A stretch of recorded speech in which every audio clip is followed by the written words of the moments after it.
الرحمن الرحیم. د منکرین حدیث درې نظریات.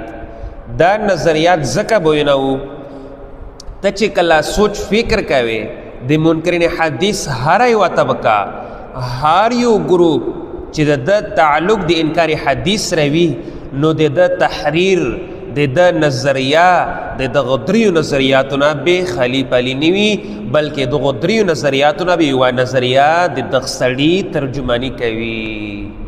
نو دغه واجه نه د درې نظریات ښه ووره، ښه یې یاد کا چې بیا ته مشکل نه وي. اوله نظریه د منکرین حدیث هغه دا دو چې احادیث الرسول صلی الله علیه وسلم کلیتا حجت نه دی، کلیتا حجت نه دی. ځکه د رسول الله صلی الله علیه وسلم فریضه صرف قرآن رسولو، اطاعت صرف د قرآن واجب دی. د نبی صلی الله علیه وسلم اطاعت من حیث الرسول نه په صحابه باندې واجب وو و نه په موږ باندې، العیاذ بالله. دویمه نظریه د منکرین حدیث دا دو چې د رسول الله صلی الله علیه وسلم ارشادات په صحابه کرامو باندې حجت وو، په موږ باندې نه دی. دریمه نظریه د رسول الله صلی الله علیه وسلم ارشادات دا په ټولو انسانونو باندې حجت دی، په صحابه کرامو باندې او تابعینو په تبع تابعینو، خو دا احادیث مونږ له په معتمد ذرایعو سره نه دي رسېدلي. دغې د واجې نه مونږ د دغو منلو باندې مکلف نه یو. نو ته چې هسې سوچ فکر وچوې نن سبا زمانه کې چې د انکار حدیث فتنه سوه شوي رو، نو دغې درېیمې نظریې والا خلک دي. هر زمانې سره خلک چې کم دي هغه بدلیږي او هغه نظریه جدا جدا وي.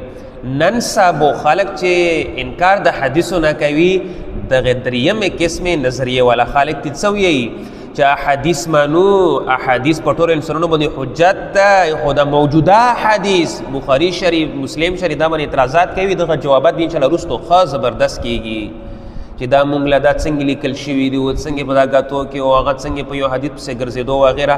دا به انشاءالله دغه جوابات به داسې کیږي چې مونږ ذهن به پې ښه کلویږي.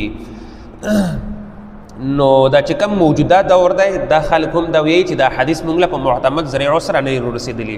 نو لنډ غونته کې تردید کوو دغو ټولو نظریو، خو نن د اولې نظریې تردید کوو.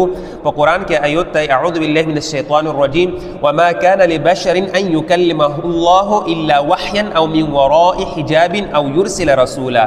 په دغه آیات کې د ارسال الرسول نه علاوه وحی الا وحیا، وحی مستقل قسم ګرځېدلی دی، دا وحی غیر مطلوع.